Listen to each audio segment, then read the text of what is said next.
Bismillahirrahmanirrahim. Assalamualaikum warahmatullahi wabarakatuh.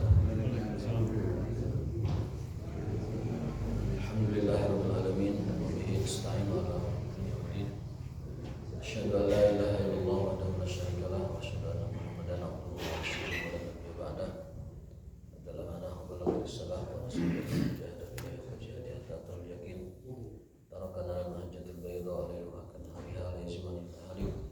Allahumma shalli wa sallim ala khairil khalqi ajma'in nabiyyina Muhammadin asrafil anbiya'i wal mursalin ba'athahu rahmatan lil alamin wa ala alihi wa ashabihi wa man sara ala nahjihi ila yaumiddin. Allahumma subhanaka la ilma lana illa ma 'allamtana wa 'allimna ma yanfa'una wa zidna ilman. Allahumma rabbana atina fid dunya hasanah wa fil akhirati hasanah wa qina adzaban nar.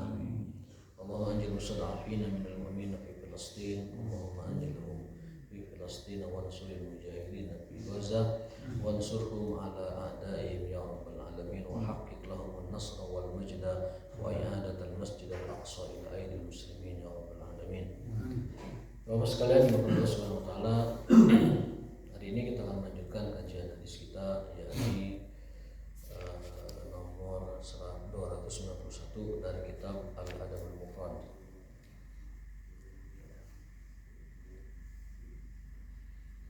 Di sini dari An Usamah bin Syarikin qala kuntu inda Nabi sallallahu alaihi wasallam wa ja'atil a'rab nasun katsirun min huna min hahuna wa huna wa sakata an-nasu la yatakallamuna ghairuhum wa qalu ya Rasulullah a'alaina harajun fi kadza wa kadza fi asya'a fi min umuri nas la ba'sa biha wa qala ya ibadallah wada Allahu al-haraja illa amra'an iftarada amran zulman iftarada imra'an zulman fadzaka alladhi harija 'ala wa halaka. Jadi di sini kurang lebih maknanya adalah sebenarnya kita ini baik-baik saja. Manusia itu pada dasarnya itu baik-baik saja. Allah telah menghilangkan, Allah telah mengangkat beban dari mereka, telah mengangkat sesuatu yang memberatkan mereka. Illa imra'an iftarada amran zulman fadzaka alladhi harija. Yang membuat tidak baik-baik saja adalah adanya perbuatan zulman. Apa zulman? Zolim. Jadi kata zolama, zulman. Jadi pada dasarnya manusia ini baik-baik saja. Kecuali karena ada kezaliman, maka manusia menjadi tidak baik-baik saja. Aslinya baik-baik saja. Aslinya baik-baik saja. Allah sudah mengangkat haraj, Allah sudah mengangkat beban berat, Allah sudah mengangkat beban masalah dari manusia. Tetapi ini karena ada kezaliman, maka kehidupan manusia tidak baik-baik saja. Dan sekarang kezaliman dari semua sektornya, semua lini itu ada zalimnya sekarang itu, ada kezaliman. Baik di tempat kita maupun di tempat seluruh dunia. Itu kezaliman di semua. Apa itu zalim? Zalim itu secara bahasa adalah wad'u syai'i fi ghairi mahallihi. Meletakkan sesuatu bukan pada tempatnya, itu zalim. Lawan adil ya. Lawan dari kata adil. Adil itu adalah menempatkan sesuatu fi mahallihi, pada tempatnya. Wad'u syai'in fi ghairi mahallihi, meletakkan sesuatu bukan pada tempatnya, itu artinya zalim secara bahasa. Ya, kalau secara istilah zalim adalah mengambil dan merampas hak orang lain dalam berbagai hal tanpa alasan yang benar. Contoh saja, misalkan ada sebuah hadis Rasulullah SAW pernah bersabda bahwa orang-orang Islam itu al-muslimun haramun alaihim, diharamkan atas mereka amwaluhum, harta-harta mereka, wa dima'ahum, darah-darah mereka, wa a'raduhum, kehormatan mereka. Jadi muslim dengan muslim yang lain itu haram darahnya, haram kehormatannya, haram hartanya. Tidak boleh dilanggar barang sedikit pun. Dan hukumannya berat kalau orang melanggar hak muslim itu. Contoh, manik tata shibran, manik tata ardan shibran, tawakkallahu alaihi sab'a aradin. Contoh ini contoh kecil saja dalam hadis. Barang siapa yang mengambil satu jengkal tanah saudara muslim yang lain tanpa alasan yang benar, apa hukumannya? Tawakkallahu, Allah akan menimpakan kepada dia 7 bumi nanti di akhirat. Barang siapa yang mengambil satu jengkal tanah saudaranya tanpa hak atau secara zalim, secara batil, maka dia akan ditimpakan oleh Allah itu 7 bumi. Dalam riwayat lain ditimpakan bumi saja, tapi di riwayat lain yang lebih ngeri itu ditimpakan padanya 7 bumi, 7 tanah. Waliyazubillah. Itu ngambil 1 jengkal tanah. Gimana yang tanpa hak menggusur, gimana yang tanpa hak menyerobot, gimana yang tanpa hak mengambil punya saudaranya, waris punya adiknya diambil oleh kakaknya, atau waris kakaknya diambil oleh adiknya, dan segala macam. Berita kemarin saya lihat di televisi ada keponakan membunuh pamannya gara-gara warisan. Padahal dalam Islam paman itu tidak berhak kalau ada kakak adik, kalau ada saudara kan gitu kehalang. Gitu kan kehalang. Tapi entah gimana ceritanya, walhasil si ponakan ini membunuh pamannya. Padahal kalau dalam hukum Islam juga memang sebenarnya paman tidak ada hubungan, mungkin ada masalah lain. Mungkin ada masalah lain. Kalau dalam Islam ya saudara itu kan menghalangi paman, menghijab ya. Pertama kita bahwasanya Allah SWT dinyatakan oleh Rasulullah SAW, sesungguhnya Allah itu telah mengangkat beban setiap orang. Baik-baik saja. Manusia itu pada hakikatnya baik-baik saja. Kecuali karena ada kezaliman, maka mereka menjadi tidak baik-baik saja. Zalim dalam ekonomi, zalim dalam politik, zalim dalam akhlak, zalim dalam kelakuan. Maka Nabi menjadikan akhlak baik sebagai standar keislaman seseorang. Apa kata beliau? Al-muslimu man salimal muslimuna min lisani wa yadihi. Disebut orang Islam itu manakala orang lain merasa nyaman dari kejahatan lidahnya dan tangannya. Kalau kita pakai mafhum mukhalafah, kalau kita pakai paham kebalikan atau makna kebalikan, itu artinya bahwa tidak dianggap muslim orang yang lisan dan tangannya membuat orang lain tidak nyaman. Menyakiti dengan lisannya, menyakiti dengan tangannya, itu menjadikan orang lain tidak nyaman. Berarti dia kalau pakai paham kebalikan itu artinya tidak disebut sebagai muslim. Fahal yakubunas ala wujuhihim aw ala manakhirihim illa hasaidu alsinatihim. Rasul bersabda bahwa tidak ada yang paling banyak orang menyeret ke dalam neraka kecuali dosa-dosa lidah, dosa-dosa lisan. Itu paling banyak menyeret orang ke dalam neraka. Nah, itu bagian dari kezaliman lisan. Maka kata Allah, sebenarnya orang-orang manusia itu, kata Rasulullah, Allah telah menyatakan, Allah telah mengangkat beban mereka baik-baik saja sudah. Tapi karena ada kezaliman, maka kehidupannya menjadi tidak baik-baik saja. Dan raja dari segala raja kezaliman adalah iblis. Makanya pertempuran ini, benturan ini akan terjadi selama-lamanya sampai hari kiamat, karena ini pertempuran abadi. Ini permusuhan abadi antara iblis dengan malaikat.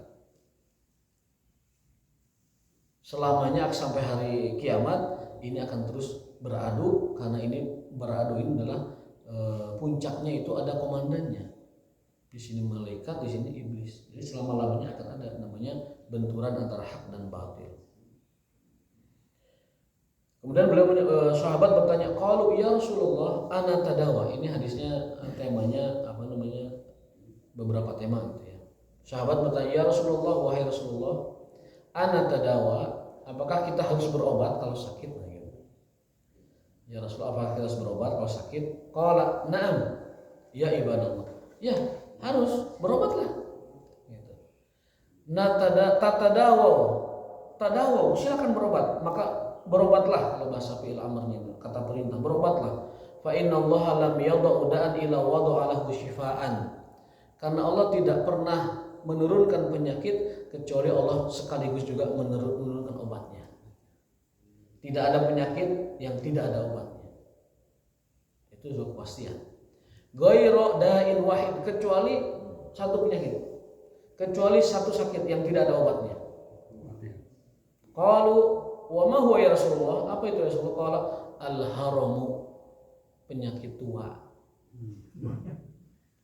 Ngolotan, itu daya obatnya. Gitu. Dalam syair, kau hias tubuhmu dengan segala macam dandanan dan hiasan, tapi punggungmu tidak pernah berbohong. Maksudnya punggung teh kan bongkok, itu tidak akan berbohong. Kau hiasi dirimu dengan segala macam, tapi punggungmu tidak akan berbohong. Artinya nulis bengkok saja, bungkuk saja. Gitu. Sehebat apapun ditutupi, sehebat apapun di gimana tetap ya kolot. Mau digemoy-gemoyin juga kolot ya kolot tetap. Mau dilumpatkan sarua tetap kolot. Jadi artinya apa? Artinya bahwa kata Rasulullah tadawu berobat. Ini perintah. Berarti hukum berobat itu wajib hukum. Tadawu berobatlah.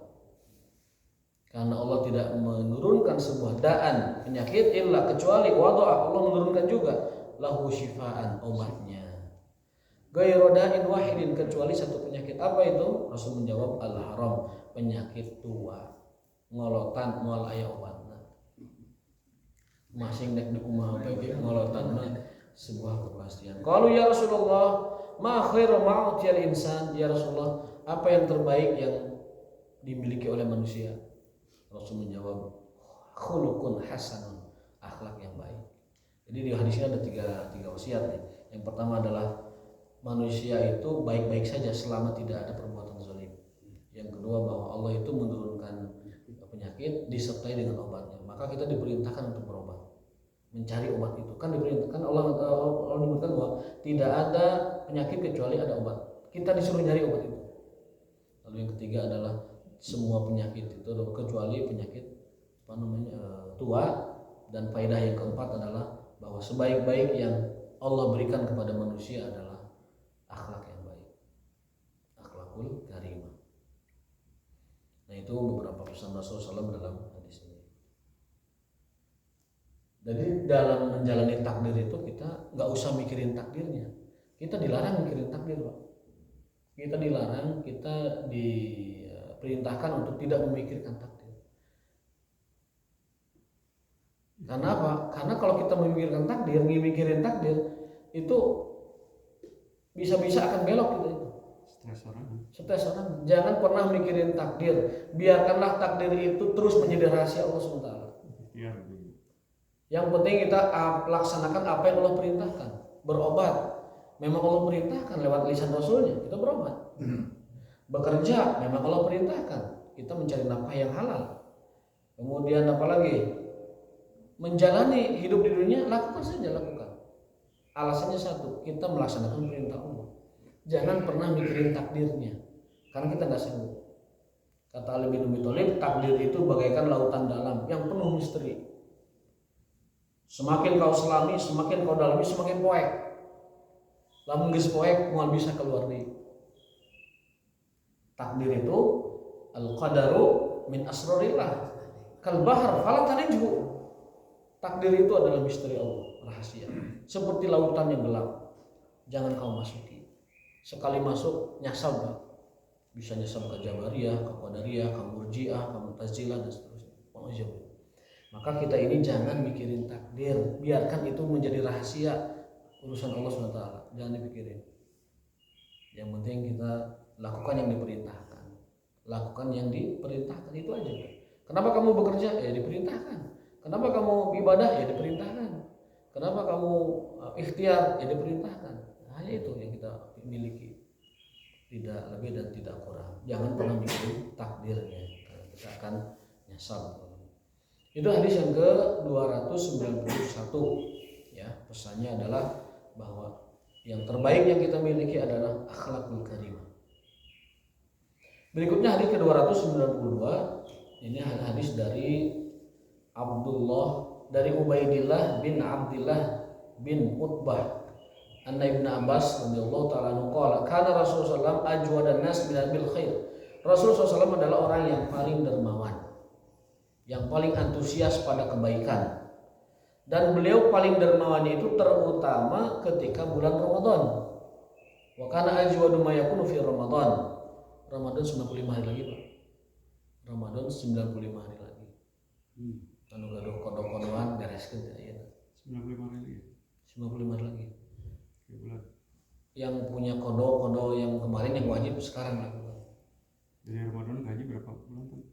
Dari Ramadan haji sekitaran bulan Syawal, Zulqa'dah, Zulhijjah. Sebulan setengah atau 2 bulan. Zulqa'dah, Syawal, Zulqa'dah, kemudian Zulhijjah. Ya sebulan setengah. Berarti dari sekarang ke haji 5 bulanan. Ke haji berarti sekitar 4 atau 5 bulan lagi.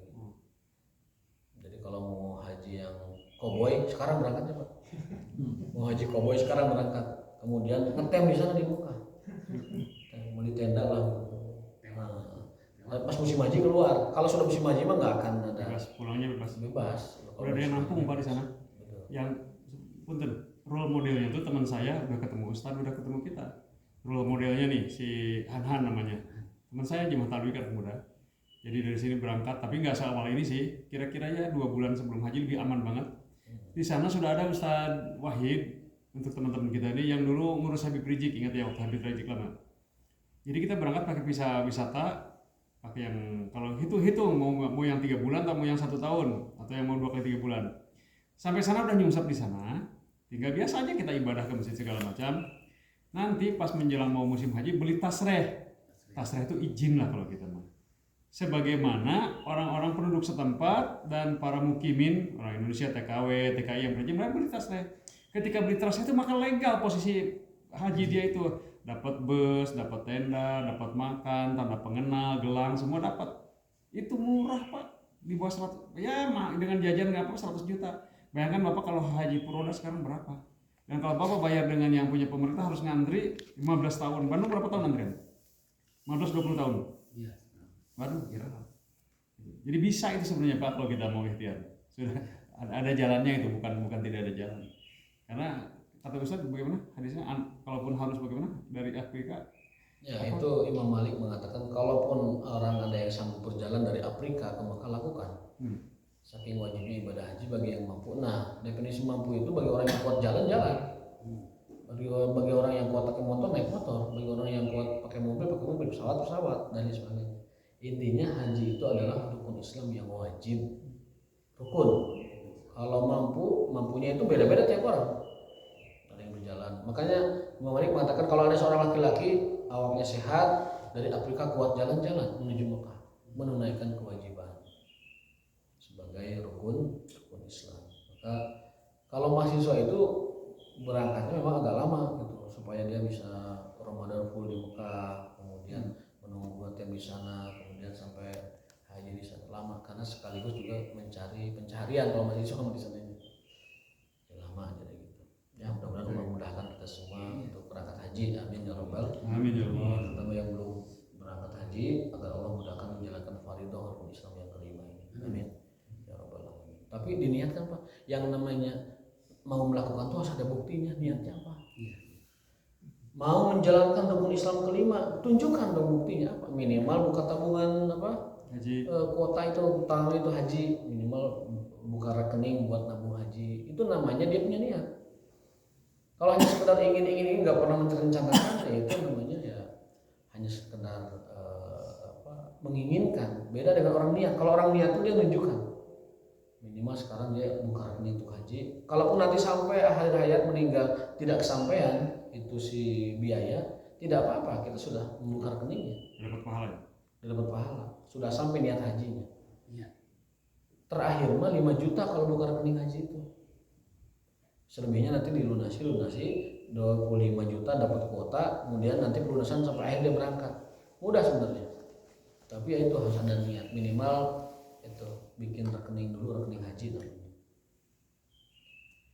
Nah jadi hadis ini Rasulullah SAW adalah orang yang paling baik, orang yang paling dermawan, dan paling dermawan beliau itu terutama di bulan Ramadan. Saat beliau berjumpa dengan Jibril alaihissalam, wa kana Jibril yalqahu fi kulli lailatin min Ramadan. Jibril mendatangi Rasul tiap malam di bulan Ramadan. Lalu beliau memurajaah Qur'annya 2 kali selama Ramadan, menyetor hafalannya, mengecek hafalannya Rasul itu 2 kali dalam bulan Ramadan. 2 kali. Itu menyetor hafalannya, mengecek hafalannya. Ya aridu alaihi Rasulullah SAW al-Qur'ana fa idza laqiyahu Jibril kana Rasulullah ajwada bil khairi minar rihil mursalah. Kedermawanan Rasul itu terutama di bulan Ramadan seperti angin berhembus. Sangat cepat. Begitu dermawan ketika Ramadan, sangat cepat. Sampai sahabat mengatakan Rasul itu saking dermawannya seperti orang man la yakhshal faqr, seperti orang yang tidak takut miskin. Rasul itu dalam berderma itu seperti orang yang sama sekali tidak takut miskin. Baik, karena hadis itu populer, hadis itu biasa kita bahas di bulan Ramadan. Kita langsung ke 293. Kalau para ulama, para imam itu menghatamkan Quran di bulan Ramadan itu ada yang Imam Syafi'i 15 kali.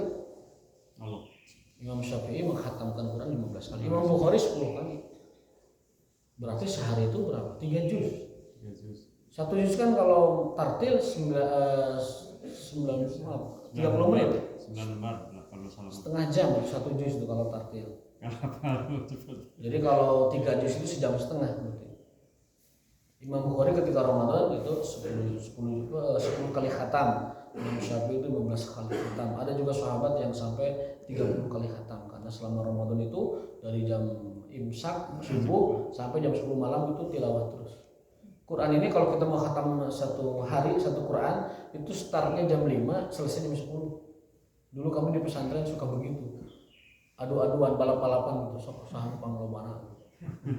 Santri dulu kan begitu. Berarti cepat bacanya tadi ya? Ya cepat. Jadi jam 5 baca, jam 10 itu sudah khatam Quran. Satu Quran itu khatam di bulan Ramadan. Ya. Asalnya bacanya tartil, ayo bacanya alif-alifan itu. Jajal darba. Itu 2 tahun. Maka Rasulullah bilang mengakui bersabda sallallahu alaihi wasallam, al-mahiru bil Quran, orang yang mahir dalam baca Qurannya, ma'asafaratil kiram, dia bersama malaikat para pembaca Quran.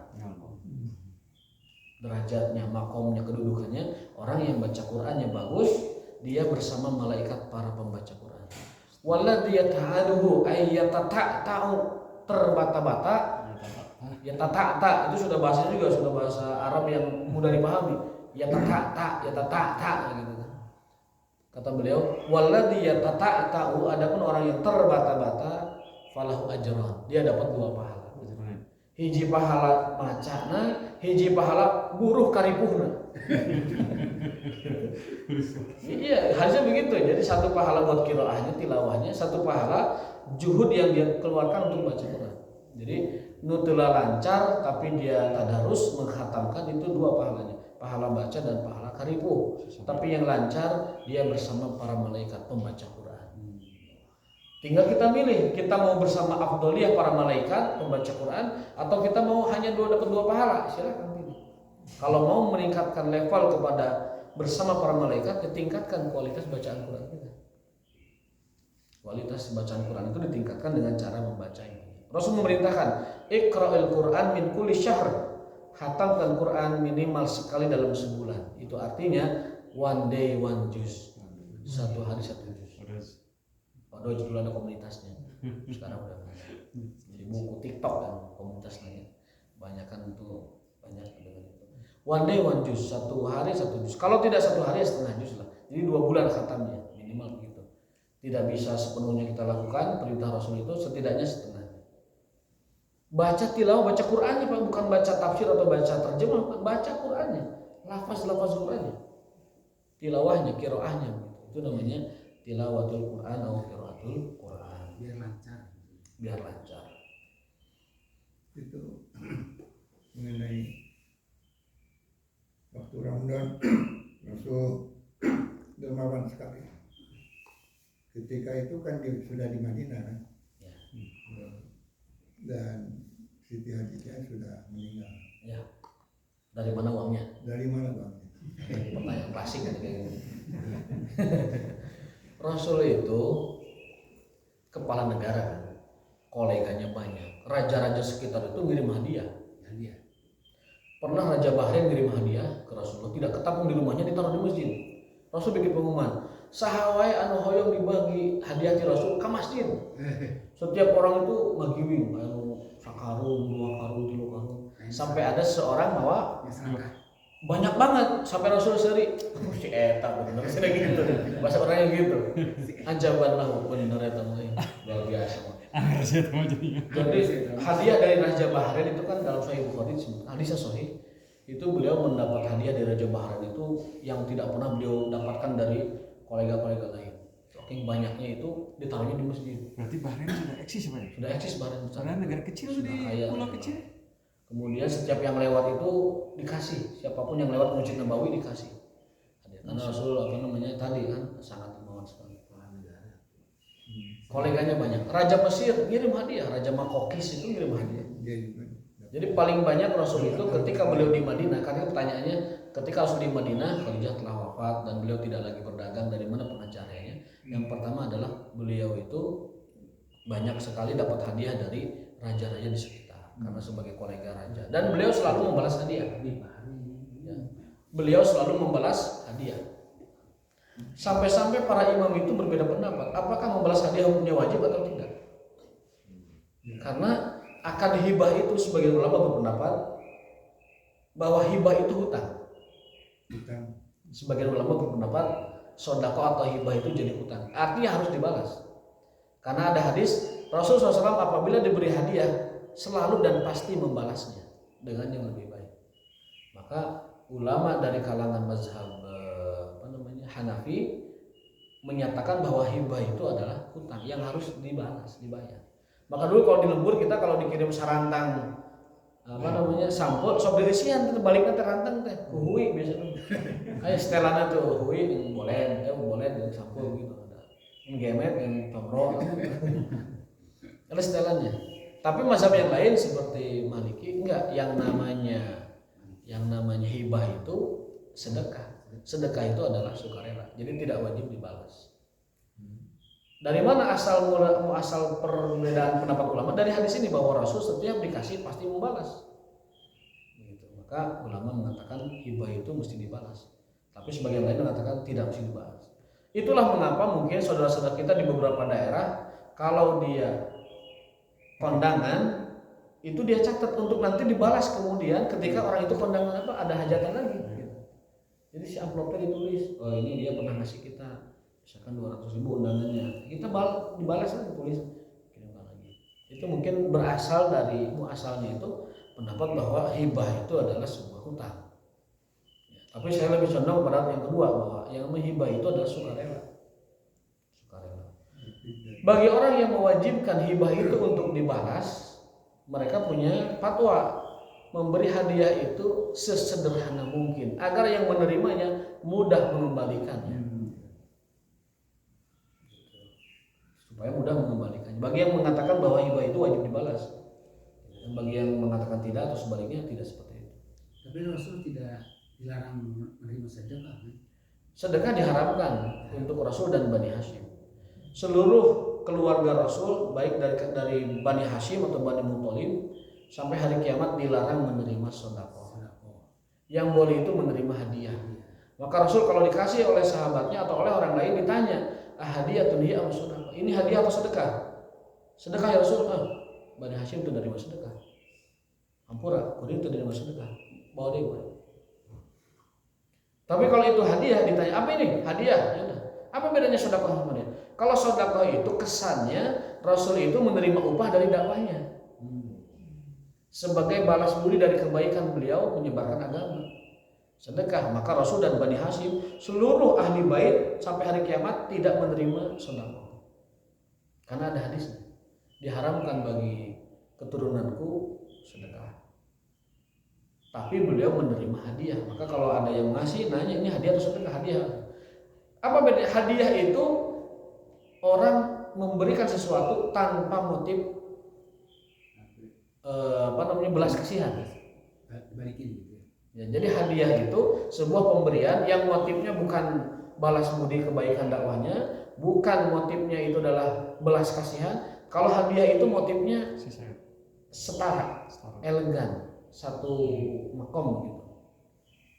Jadi hadiah mah ini kalau bahasa Betawi ini buat lo nih, nah, itu hadiah namanya. Ini untuk antum, ini buat kamu itu hadiah. Kalau sedekah mah beda. Sedekah itu beda. Jadi dia berasal dari belas kasih. Nah, Rasul tidak mau menerima itu. Kalau Baitul Mal digunakan untuk apa? Ya untuk seluruh kebutuhan negara. Bukan dermawan dari situ nggak bisa.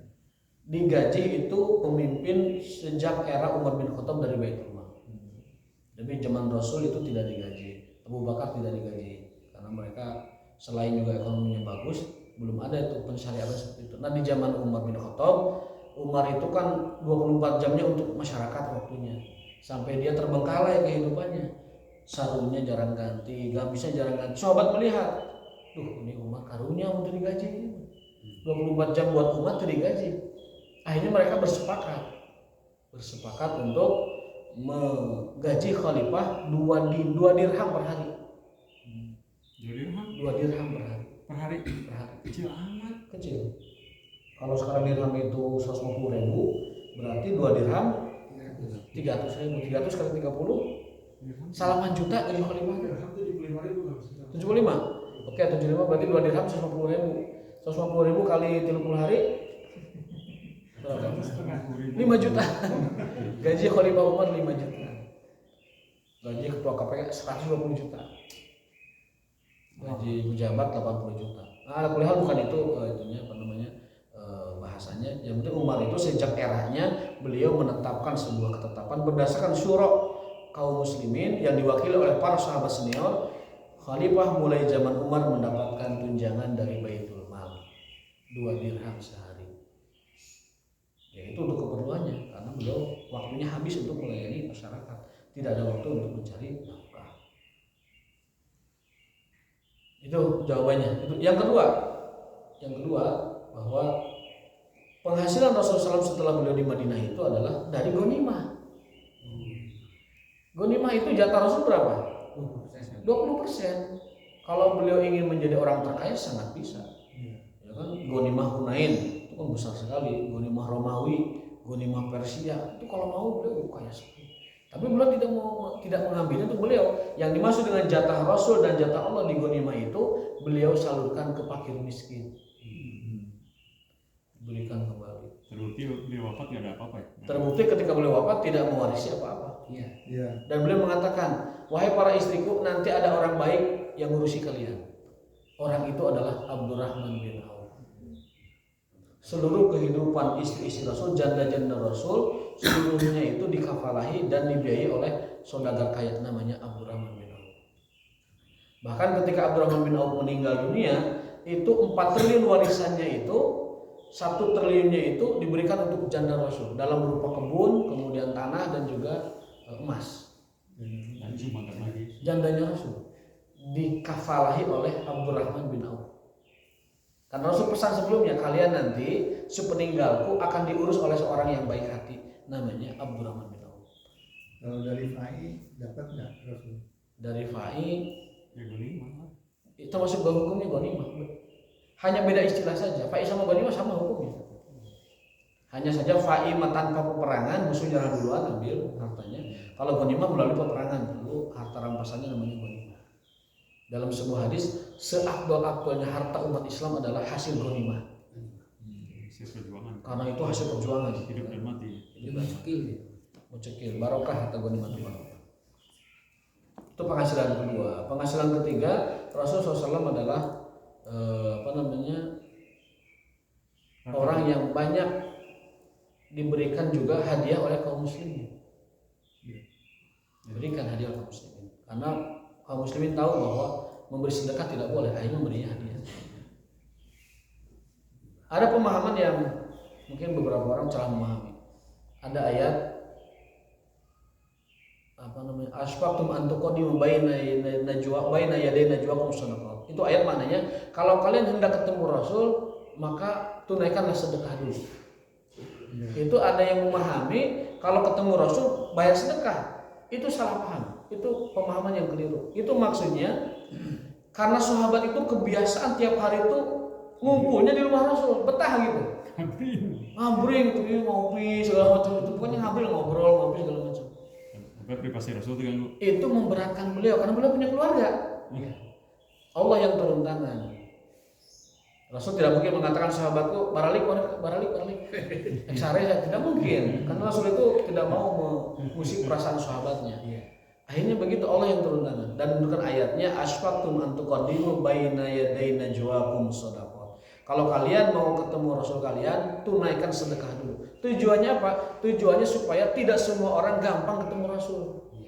Dah kudu sedekah heula. Dan ingat, sedekahnya bukan ke Rasul. Karena Rasul haram menerima sedekah sudah dari awal itu. Sedekahnya diberikan ke fakir miskin. Jadi misalkan kalau orang mau ketemu Rasul, dia sedekah dulu kasih ke yatim. Nah, yatim sedekah. Baru setelah sedekah ke yatim, bolehlah dia menemui Rasulullah SAW. Tujuannya untuk mempersempit para sahabat tidak ngagimbung terus di rumah Rasulullah SAW. Nongkrong, makan, ngopi, dalam arti kata ya mendengar nasihat, tausiah kebaikan. Dan Rasul itu kan berkah. Wa ja'alani mubarakan aina ma kuntu wa awsani bis salati waz zakat ma dumtu hayya. Para nabi, para rasul itu, mereka itu dimanapun mereka berada, aina mahalla wa aina ma asya, itu berkah hidupnya, kedatangannya, kepergiannya, dan adanya di suatu tempat membawa berkah. Jadi ngagimbung di rumah Rasul itu ngalap berkah. Barokah jeung Rasul mah diam di rumah Rasul gitu.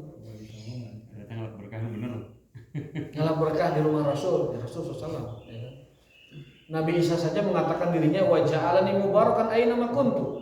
Aku ini diberkahi dan menjadi sumber berkah, maksudnya adalah mendatangkan keberkahan dimanapun aku berada. Itu Nabi Isa. Bagaimana dengan Nabi Muhammad SAW? Aina ma kuntu itu dimanapun aku berada. Jadi kemanapun Rasul itu ada, selalu di situ ada keberkahan. Makanya sahabat nagimbung di rumahnya. Dari pagi sampai sore ya ngalap berkah dari Rasulullah. Mencari keberkahan. Hanya saja Allah melihat ini masyakoh buat beliau karena beliau punya keluarga segala macam. Akhirnya udah disyaratkan sahabat yang mau ketemu sedekah dulu. Kasih dulu orang miskin sedekah. Tujuannya bukan itu ya, tapi supaya setiap orang punya apa istilahnya punya ya batasan lah, tidak selalu ngumpul di rumah Rasulullah SAW. Tad, 5 menit lagi saya ingin mendapat ini pencerahan lagi, Tad, pembekalan buat saya khususnya. Apa yang Ustadz sampaikan kemarin, jalan mama bakal ngeunah lamun geus teu nikah hayang nu batur nikah hayang. Betul. Saya terngiang-ngiang di kalimat itu. Betul. Itu adalah ungkapan terkait dengan Umar bin Khattab radhiyallahu taala. Bahasanya adalah hana indahu kullu ma yastakbiruhul muluku. Jadi Umar itu dia tidak menginginkan atau hina, hana itu hina. Bagi Umar itu hina. Dia tidak menginginkan apa yang diinginkan oleh raja-raja di zamannya. Itu luar biasa. Kenapa Khalifah Umar bisa menaklukkan Persia, Romawi, ya, kemudian menaklukkan suku-suku Arab semua? Karena dia mah itu dalam dirinya itu tidak ada keinginan untuk memiliki apa yang dimiliki oleh raja-raja sezamannya. Orang yang punya prinsip seperti itu kebahagiaannya memiliki orang yang punya segalanya. Orang ada yang ambisi ngejar mau punya mobil mewah, lalu ada orang lain, tuh saya mah teu kabita sama sekali mobil mewah. Coba bagaimana orang yang punya mobil itu dengan orang yang tidak punya mobil itu? Yang tidak punya, karena dia tidak sama sekali menginginkan. Makanya Umar bin Khattab itu disebutkan dia sama sekali tidak menginginkan apa yang diambisikan oleh para raja. Kalau politisi kita mentalnya begini Pak, itu nggak ada duanya itu kalau polisi mentalnya. Ada hubungan satunya hadis atau apa nih? Kalau orang menumpuk harta, maka dia akan capek menjaga harta itu. Kalau orang menumpuk ilmu, maka ilmu yang akan menjaga dia, benar kan? Iya betul. Itu kalau tidak salah asar ya. Asar. Jadi kalau orang yang punya harta, dia akan sibuk menjaga harta itu. Tapi kalau orang bawa ilmu yang akan menjaga dia. Maka ilmu adalah menjadi prioritas dari usahanya di dunia itu. Menjaga ilmu, membawa ilmu, menjaga ilmu kemanapun. Baik, sebagai penutup ini satu lagi, tadi saya sudah menandai soalnya. Dari Muhammad bin Salam radhiyallahu taala anhu, dari Anas, dari Ibnu Mas'ud dan dari Abu Mas'ud Al-Ansari, qala Rasulullah husiba rajulun mimman kana qablakum. Ada seseorang di zaman dulu dihisab oleh Allah Subhanahu wa taala. Falam yujad lahu minal khair. Tidak diketemukan di dalam catatan amal baiknya illa annahu, kecuali dia itu rajulan qad kana rajulan, seseorang yukhalitun nas, dia bercampur bergaul dengan masyarakat, wa kana musiran, kebetulan dia orang kaya. Jadi diceritakan oleh Rasul di zaman dahulu ada orang yang dihisab oleh Allah Subhanahu wa taala, dia tidak punya amalan baik dalam catatannya dan dia kebetulan orangnya orang ada, musiron, orang mampu. Fakana ya'muru gilmanahu an yatajawazu anil muksir. Dia itu kerjaannya nyuruh pembantunya untuk menolong orang-orang yang tidak punya. Jadi dia itu orang kaya, dia punya pembantu, dia tidak punya banyak kebaikan, bahkan di sopahat mizannya itu dia tidak ada kebaikan. Dia nyuruh pembantunya bagian ini, bagian ini. Apa kata Allah? Qala Allahu fanahnu ahaqqu bidzalika minhu fatajawaz anhu. Kata Allah itu sebenarnya aku yang harus begitu tuh.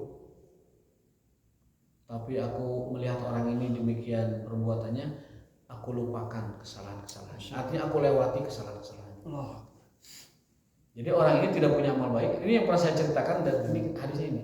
Jadi ada orang tidak punya catatan kebaikan, sopahat amalnya itu kosong kebaikannya, tapi karena dia orang kaya punya pekerjaan yang dia bisa lakukan, punya pembantunya disuruh untuk bagi-bagiin sedekah kepada orang miskin. Kata Allah, itu harusnya aku yang lakukan itu. Ini ungkapan kias ya, bukan makna sebenarnya. Karena Allah yang memberikan rezeki semuanya. Baik si miskin Allah yang ngasih, si kaya orang yang ngasih. Tapi bahasa Allah itu untuk memotivasi kita seperti itu. Seperti ada orang punya kebiasaan meminggirkan duri di jalanan. Kalau ada orang punya kebiasaan nyingkirin duri di jalan, apa kata Allah? Allah berterima kasih padanya. Sesuatu yang tidak mungkin. Dalam arti kata, masa Allah terima kasih pada hambanya gitu. Itu maknanya adalah Allah sangat apresiasi orang itu. Yang ini juga sama. Allah melihat ada seorang manusia tidak punya amal baik, catatan amalnya kosong, tapi dia punya pembantu yang disuruh terus bagian sedekah. Kata Allah, harusnya aku yang kayak begitu. Tapi dia telah lakukan itu, maka aku lewati semua kesalahannya. Fatajawazana. Ini hadis riwayat Imam Muslim dalam sahihnya. Nomor 1561. Itu sepertinya seperti Rahman dan Rahim ya, memberi itu. Kalau bagian dia. Kalau adil gimana? Kalau adil itu Allah tidak akan orang itu adil menghukum sesuatu yang tanpa didasari dulu dengan sebelum-sebelumnya, dengan hujahnya, dengan dalilnya, dengan argumennya. Jadi Allah tidak akan menghukum tanpa ada alasan sebelumnya. Itu di antara keadilannya. Dan Allah tidak akan membiarkan orang baik tidak mendapatkan apa-apa. Itu bagian dari keadilannya. Yang baik akan diberikan amalnya tanpa dikurangi sedikit pun, yang buruk akan diberikan balasannya tanpa ditambah sedikit pun. Makanya siapapun orang baik masuk surga atau masuk neraka, dua-duanya itu berkat keadilan Allah Subhanahu wa taala. Baik yang ke neraka itu keadilan Allah. Baik yang ke surga juga itu keadilan Allah Subhanahu wa taala. Tapi pondasi dari seluruh Asmaul Husna, pondasinya adalah Ar-Rahman Ar-Rahim. Kita sudah pernah belajar. Ar-Rahman Ar-Rahim itu adalah pondasi dari seluruh sifat Allah. Jadi kalau kita mendapatkan nama Allah yang maha membalaskan dendam, yang maha perkasa, yang maha menghancurkan, yang maha menghisab, yang maha cepat siksanya, itu ketika mendapatkan nama-nama itu kembalikan ke pondasinya. Tetapi Allah adalah Ar-Rahman Ar-Rahim. Sehingga nanti memahaminya bisa jadi Allah sudah murka dan mengajab seseorang, tapi karena Allah Ar-Rahman Ar-Rahim bisa jadi memaafkannya. Bisa jadi orang yang sudah dimasukkan namanya ke dalam ahli neraka, atau bahkan mau dicemplungkan atau sudah mencemplung, tapi karena Allah punya Ar-Rahman Ar-Rahim, orang itu dimaafkan.